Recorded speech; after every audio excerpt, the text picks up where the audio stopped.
ನಾನು 86 KG ಇದ್ದವಳು 71 KG ಬಂದಿದ್ದೀನಿ. ವಯಸ್ಸಾದ್ಮೇಲೆ smart ಆಗಿ ಕಾಣ್ತೀರಾ ಅಂದ್ರೆ ಜಿನ್ನಿ. 126 ಕೆಜಿ ವೇಟ್ ಇದ್ದು ನಾವು ಈಗ 114 ಕೆಜಿ ಲೆಕ್ಕ ಬಂದಿದ್ದೀವಿ. ಯಾವುದೇ ಸೈಡ್ ಎಫೆಕ್ಟ್ ಆಗಿಲ್ಲ ನಮಗೆ. 84 ರಿಂದ 50 ಕೆಜಿ ಬಂದೆ. ಆಮೇಲೆ ಸಣ್ಣಗೆ ಫಿಟ್ ಆಗಿದ್ದೀನಿ. ಅದಕ್ಕೆ ನಾನು ಯೂಸ್ ಮಾಡ್ತಾ ಇರೋದು ಜೀನಿ ಸ್ಲಿಮ್. ಇಳೆಯಿಂದ ಮೊಳಕೆ ಒಗೆವಂದು ತಮಟೆಗಳಿಲ್ಲ, ಫಲ ಮಾಗುವಂದು ತುತ್ತೂರಿ ದನಿ ಇಲ್ಲ, ಬೆಳಕೀವ ಸೂರ್ಯ ಚಂದ್ರರದೊಂದು ಸದ್ದಿಲ್ಲ, ಹೊಲಿ ನಿನ್ನ ತುಟಿಗಳನ್ನು ಮಂಕುತಿಮ್ಮ.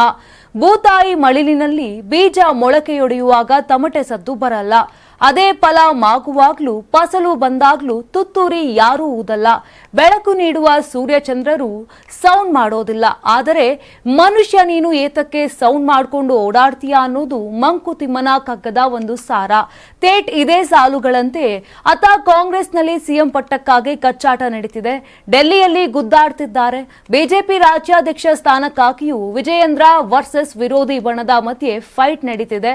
ಆದರೆ ರಾಜ್ಯ ರಾಜಕಾರಣದಲ್ಲಿ ಕಚ್ಚಾಟಗಳ ಮಧ್ಯೆ ಮೌನ ಕ್ರಾಂತಿಯ ಮೂಲಕ ಹೊಸ ಲೆಕ್ಕಾಚಾರಗಳನ್ನ ಹೊಸೆಯುವಂತೆ ಮಾಡುತ್ತಿದ್ದಾರೆ ನಿಖಿಲ್ ಕುಮಾರಸ್ವಾಮಿ.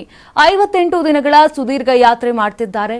ಜನರೊಂದಿಗೆ ಜಾತ್ಯತೀತ ಜನತಾದಳ ಯಾತ್ರೆ ನಿಖಿಲ್ ಪಾಲಿಗೆ ಬಹುದೊಡ್ಡ ವರವೇ ಆಗಲಿದೆ ಅಂತ ದೇಶದ ಮಹಾನ್ ಮುತ್ಸದ್ದಿ ದೇವೇಗೌಡರು ಅಭಿಪ್ರಾಯಪಟ್ಟಿದ್ದಾರಂತೆ. ಹಿರಿಯರ ಟಿಕೆಟಿಗೂ ಚೌಕಟ್ಟು ಇಟ್ಟುಕೊಂಡು ಕಿರಿಯರ ವಾಗ್ದಾಳಿಗೂ ಸಂಯಮದ ಗೆರೆ ಎಳೆದುಕೊಂಡು ಜಾತ್ಯತೀತ ಜನತಾದಳದ ಬೇರುಗಳನ್ನು ಸ್ಪರ್ಶಿಸಿ ಬರುತ್ತಿರೋ ನಿಖಿಲ್ ಕುಮಾರಸ್ವಾಮಿ ದೇವೇಗೌಡರ ರೂಟ್ ಮ್ಯಾಪ್ನಂತೆಯೇ ಸಾಗುತ್ತಿದ್ದಾರೆ.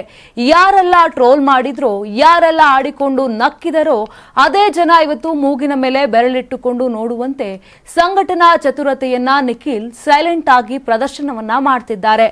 ಇದೇ ಕಾರಣಕ್ಕೆ ನೋಡಿ ಜಿಟಿ ದೇವೇಗೌಡರ ಪುತ್ರ ಶಾಸಕ ಹರೀಶ್ ಗೌಡ ಮಹತ್ವದ ಹೇಳಿಕೆಯ ನೀಡಿದ್ದು, ನಿಖಿಲ್ ಕುಮಾರಸ್ವಾಮಿ ಅವರನ್ನ ಸಿಎಂ ಮಾಡೇ ಮಾಡ್ತೀವಿ, ಅದೇ ನಮ್ಮ ಕನಸು ಅನ್ನೋ ಮೂಲಕ ಜಾತ್ಯತೀತ ಜನತಾದಳದ ಭವಿಷ್ಯ ಎಲ್ಲಿದೆ ಎಂದರೆ ಅದು ನಿಖಿಲ್ ಕಣ್ಣುಗಳಲ್ಲಿದೆ ಅನ್ನೋ ಮಹತ್ವದ ಸಂದೇಶವನ್ನ ನೀಡಿದ್ದಾರೆ. ಇವತ್ತಿನ ರಾಜಕಾರಣ ಅನ್ನೋ ಆತ್ಮವಂಚಕರ ಆಟದಲ್ಲಿ ಸೋಲು ಗೆಲುವು ಮಾಮೂಲಿ. ಪದೇ ಪದೇ ಸೋತವರು ಬಹುದೊಡ್ಡ ಗೆಲುವಿನ ದಾಖಲೆ ಬರೆದ ಇತಿಹಾಸವೇ ಇದೆ. ಅದೇ ಭರವಸೆಯಲ್ಲೇ ನಿಖಿಲ್ ಕುಮಾರಸ್ವಾಮಿ ಮುನ್ನುಗ್ಗುತ್ತಲೇ ಇದ್ದಾರೆ.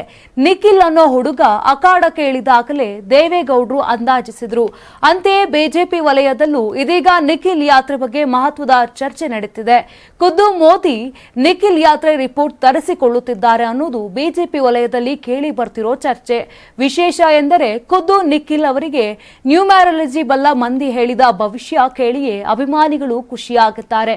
58 ದಿನಗಳ ಈ ಯಾತ್ರೆಯ ಬಳಿಕ ನಿಖಿಲ್ ಕುಮಾರಸ್ವಾಮಿಗೆ ರಾಜಯೋಗ ಬರಲಿದೆಯಂತೆ. ಒಂದು ಪಟ್ಟ ಖಂಡಿತ ಸಿಗುತ್ತೆ ಅನ್ನೋದು ಆ ಭವಿಷ್ಯವಾಣಿ ಮೂಲಾರ್ಥ. ಬಿಜೆಪಿ ಕಾಂಗ್ರೆಸ್ ಕಚ್ಚಾಟಗಳ ಮಧ್ಯೆ ತೇಟ್ ಅಜ್ಜನಂತೆಯೇ ಮೊಮ್ಮಗ ಸಹ 2028ರ ಚುನಾವಣೆಯ ಲೆಕ್ಕಾಚಾರಗಳನ್ನೇ ಬದಲಿಸುತ್ತಾರಾ? ಕಮೆಂಟ್ ಮಾಡಿ ತಿಳಿಸಿ.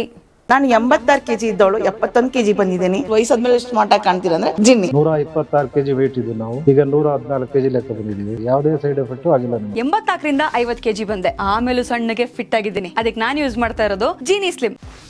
84 ರಿಂದ 50 ಕೆಜಿ ಬಂದೆ. ಆಮೇಲೆ ಸಣ್ಣಗೆ ಫಿಟ್ ಆಗಿದ್ದೀನಿ. ಅದಕ್ಕೆ ನಾನು ಯೂಸ್ ಮಾಡ್ತಾ ಇರೋದು ಜೀನಿ ಸ್ಲಿಮ್. ಸಣ್ಣ ಆಗಕ್ಕೆ ಜೀನಿ ಸ್ಲಿಮ್ ಯೂಸ್ ಮಾಡದೆ ಹೆಲ್ದಿನೂ ಅದೇ. ನೀವು ಸಣ್ಣ ಆಗ್ಬೇಕಾ, ಹೆಲ್ದಿ ಆಗ್ಬೇಕಾ? ಹಾಗಿದ್ರೆ ಜೀನಿ ಸ್ಲಿಮ್ ಯೂಸ್ ಮಾಡಿ.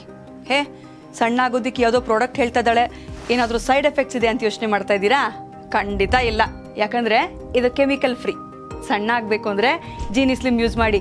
ಹೆಚ್ಚಿನ ಮಾಹಿತಿಗೆ ಕೆಳಗೆ ಡಿಸ್ಪ್ಲೇ ಆಗ್ತಿರೋ ನಂಬರ್ಗೆ ಕಾಲ್ ಮಾಡಿ.